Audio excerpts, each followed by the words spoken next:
आमलीन पर कम से कम लागत का इश्तराक। ठीक है, ये एक ऐसा इश्तराक है आमलीन पैदाइश का जहाँ पे एक फर्म की जो लागत पैदाइश है वो कम से कम होती है। ठीक है, और जहाँ पे भी लागत पैदाइश कम से कम होती है वहाँ पर मुनाफा भी ज़्यादा से ज़्यादा होता है और प्रोडक्शन भी मैक्सिमम होती है कि एक फर्म जो अपनी पूरी कैपेसिटी पे काम कर रही होती है। पहला जो है मेथड वो देखते हैं, दी हुई पैदावार पर फर्म के मुसारफे पैदाइश को कम से कम करना। बेसिकली एक ही बात है जिसके दो पहलू हैं, क्योंकि मैंने आपको बताया जहाँ फर्म के मुसारफे पैदाइश कम से कम है वहीं पर ही पैदावार भी ज़्यादा से ज़्यादा होती है और फर्म का प्रॉफिट भी जो होता है वो मैक्सिमम होता है। ये दोनों को देख लेते हैं।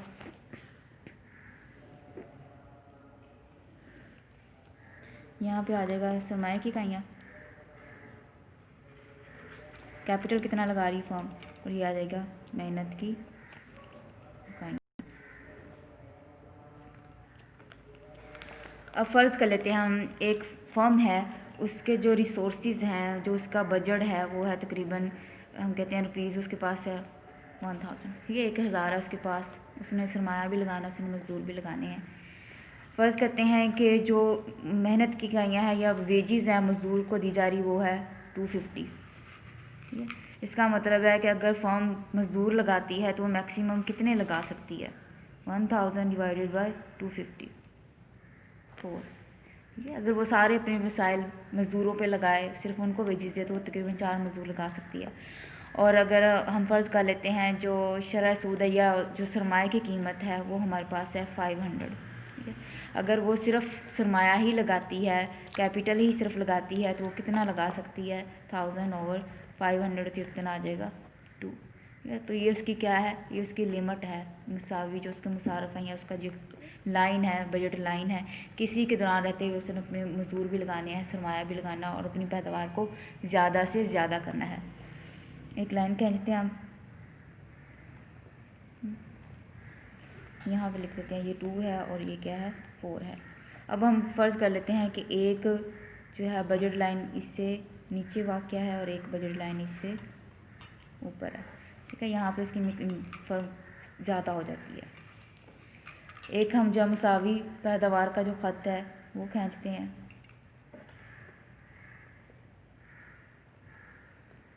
इसको आइसोकोंट कहते हैं। अब ये 3 पॉइंट है जहाँ पर ये एक दूसरे के बराबर हैं। एक पॉइंट ये है, एक पॉइंट हम ये बना लेते हैं, इसे हम जी कह लेते हैं, इसको हम एफ कह लेते हैं। अब देखें 3 पॉइंट जहाँ पर ये कर रहे हैं, यहाँ पर फर्म के जो मुसाफिर पैदाइश हैं वो है 1000, हमने 1000 कहा था ना। फ़र्ज़ करते हैं यहाँ पे कितने हैं 2000 है।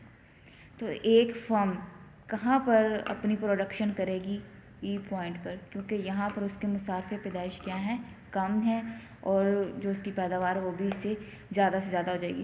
क्योंकि यहाँ पे अब यहाँ की अगर हम बात करते हैं ना एफ़ और जी की, यहाँ पे प्रोडक्शन तो देखें तो ज़्यादा हो जाती है, लेकिन यहाँ पर उसके मुसाफिर पैदाइश भी ज़्यादा होंगे और ये फर्म के जो रिसोर्सेज, जो उसके पास लिमिटेड रिसोर्सेज हैं, ये उसकी अप्रोच से बाहर है।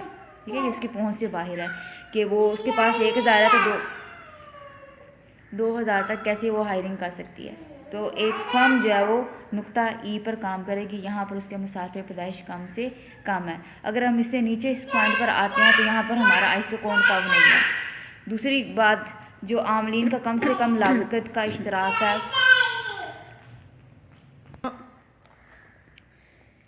तो ये नुक्ता ई जो है उसका फर्म का समझ आ गई। नुक्ता ई जो है इसका पॉइंट होगा जहाँ पर उसकी आमलीन की जो लागत है वो कम से कम है। दूसरा पॉइंट हम देखते हैं, दी हुई मुसाफिर पैदाइश पर पैदावार, पहले हम बनाएंगे एक बजट लाइन। ठीक है, कोई भी नाम दे लें इसको, के है, यहाँ पर हमारे पास एल है। 3 जो है हम यहाँ पर मुसावी पैदावार के ख़त बनाते हैं। पहला पॉइंट ये आ गया, इसको आइसोकोंट 1 कह लो। फिर जो है ये दूसरा आ गया आइसोकोंट 2 कह लें इसे, और ये यहाँ पर हमारे पास एक तीसरा आइसोकोंट आ गया। अब देखें यहाँ पे फर्म अगर इस नुक्ते पे प्रोडक्शन करती है तो यहाँ पर इसके पास इतने रिसोर्सेज मज़ीद मौजूद हैं जिनको यूटिलाइज़ कर सकती है, पैदावार में इजाफा कर सकती है। अगर हम इस नुक्ते की बात करते हैं तो ये फर्म की जो बजट लाइन है उससे बाहर है, फर्म की जो रिसोर्सेज हैं उससे बाहर है। तो फर्म जो है वो कहाँ पे प्रोडक्शन करेगी, ई पॉइंट पर। यहाँ पर जो है उसकी प्रोडक्शन ज़्यादा से ज़्यादा होगी और लागत भी कम से कम है। और दूसरा जो फर्म के तवाज़ुन की शराइत हैं वो भी दोनों यहाँ पर पूरी हो रही हैं कि मुसावी पैदावार का जो ख़त है वो भी जो मुब्दा है उसकी तरफ मुहदिब है, कन्वेक्स है। इस पॉइंट पर बुरी हो रही है कि जो मुख्तम शरह फ़नी इस्तदलाल है और इनकी जो प्राइस की कीमतें हैं, सॉरी इनकी जो कीमतें हैं वेजेस वगैरह और ये रेंट, ये भी दोनों आपस में यहाँ पे क्या है, बराबर हैं। ठीक है, जैसे वहाँ पे हमने शर्त पढ़ी थी ना कि मुख्तम शरह इस्तदलाल और दोनों अशिया की जो कीमतों का तनासब है वो आपस में बराबर होना चाहिए। तो यहाँ पर भी जो है क्या कहते हैं, मुख्तम शरह फ़नी इस्तदलाल और जो आमलीन पैदाइश है उनकी कीमतें या जो उनके मुआवजे हैं वो उनों का तनासब भी आपस में क्या होना चाहिए, बराबर होना चाहिए। उसके बाद देखें दरमियान में हमने जो पॉइंट छोड़े थे, इस्तबदाली लचक, इलास्टिसिटी और सब्सटीट्यूशन। हमने बात की कि जो मुसावी पैदावार का ख़त है वो दो आमलीन के उन मजमूओं को ज़ाहिर करता है जो फर्म लगाती है, प्रोडक्शन सेम रहती है, लेकिन वो कोई भी कम्बिनेशन लगा सकती है। इसका मतलब क्या है कि वो उन आमलीन को एक दूसरे के साथ सब्सटीट्यूट कर सकती है, चेंज कर सकती है, मेहनत ज़्यादा लगा सकती है, सरमाया कम कर सकती है, या फिर सरमाया ज़्यादा लगा सकती है, मेहनत कम, दोनों को एक दूसरे के साथ एक्सचेंज कर सकती है। ठीक है, इसी को हम इसकी इस्तबदाली लचक कहते हैं कि दोनों जो आमलीन पैदाइश है उनको कैसे एक दूसरे के साथ बदला जा सकता है, मुख्तम शरह फ़नी इस्तबदाल कहलाता है। और कितनी उनमें लचक पाई जाती है एक दूसरे के साथ एक्सचेंज करने की, इसको हम इस्तबदाली लचक कहते हैं, सब्सटीट्यूशन जो इलास्टिसिटी है। पहला देखें है सिफर इस्तबदालियत। ठीक है, सिफर इस्तबदालियत क्या होगी कि जब दो आमलीन पैदाइश को आपस में बदला नहीं जा सकता।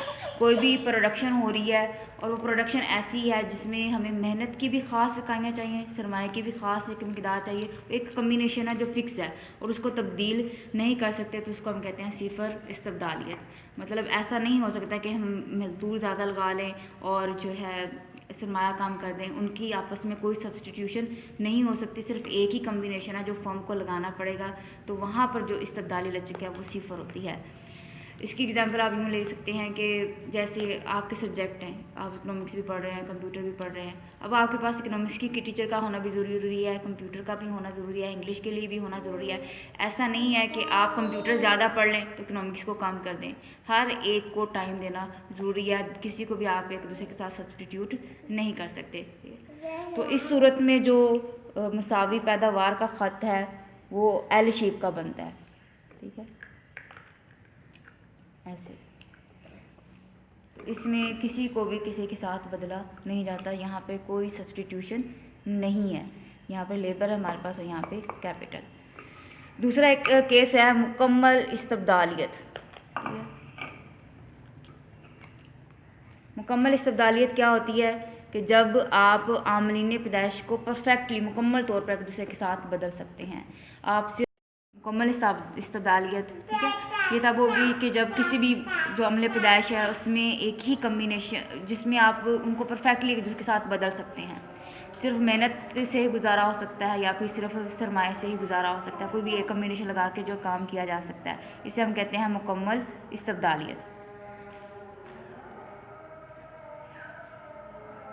इसकी सूरत में जो है मुसावी पैदावार का ख़त वो ख़त मुस्तकीम की सूरत में बनता है कि सिर्फ कैपिटल लगा के भी काम चल सकता है और सिर्फ लेबर लगा के भी काम हो सकता है और इसके दरमियान कोई कम्बिनेशन भी लगा सकते हैं, परफेक्टली एक दूसरे के साथ उसको बदल सकते हैं। तो क्या कहलाती है, मुकम्मल इस्तबदालियत। और इसके बाद है आम इस्तबदालियत, जो कि आम तौर पर हम मुसावी पैदावार का ख़त पढ़ते हैं।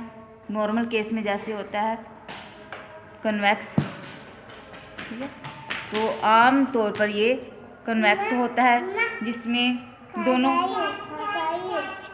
जिस कैपिटल और लेबर दोनों को एक दूसरे के साथ तब्दील कर सकते हैं और जैसे जैसे उनको तब्दील करते रहते हैं MRTS मुख्तम शरह फ़नी इस्तबदाल भी गिरती चली जाती है। मतलब जैसे मेहनत की इकाइयाँ ज़्यादा लगाते जाएंगे, आप हर अगला यूनिट जो सरमाए का लगा रहे हैं उसके लिए कम मेहनत जो है वो सेक्रीफाइस करने को तैयार होंगे। बिल्कुल वैसे ही जैसे हमने अशिया के सिलसिले में पढ़ा था ना कि अगर एक शख्स आम का इस्तेमाल बढ़ाता है तो कम केले फिर देने को तैयार होता है। इसी तरह अगर एक फर्म जो है वो ज़्यादा सरमाया लगा रही है या ज़्यादा मेहनत लगा रही है तो शुरू में वो ज़्यादा सेक्रीफाइस करती है, ज़्यादा चेंज करती है, लेकिन आहिस्ता आहिस्ता तो मुख्तम शरह फ़नी इस्तबदाल जो है वो गिरती चली जाती है। तो इस तरह आम सूरत में जो इस्तबदाल आपका मुसावी पैदावार का ख़त है वो कन्वेक्स होता है, मुहदिब होता है मुब्दा की तरफ। तो ये उसकी आम केस है जिसमें मुख्तम शरह फ़नी इस्तबदाल भी आहिस्ता आहिस्ता गिरती चली जाती है। MRTS marginal rate of technical substitution, जिसे हम कहते हैं मुख्ततम शरह फ़नी इस्तबदाल। इससे पहले बच्चे हम मुख्ततम शरह इस्तबदाल पढ़ चुके हैं, जिसमें हमने देखा कि दो अशिया जो है उनको आपस में बदलने की शरह मुख्ततम शरह इस्तबदाल कहलाती है, और जो दो आमलीन पैदाइशें हैं उनको आपस में बदलने की शरह जो है मुख्ततम शरह फ़नी इस्तबदाल कहलाती है। हम पहले देख चुके हैं कि जो प्रोडक्शन होती है, पैदाइशी अमल है, उसमें कुछ जो है इलास्टिसिटी पाई जाती है कि आमलीन पैदाइश को एक दूसरे के साथ तब्दील किया जा सकता है।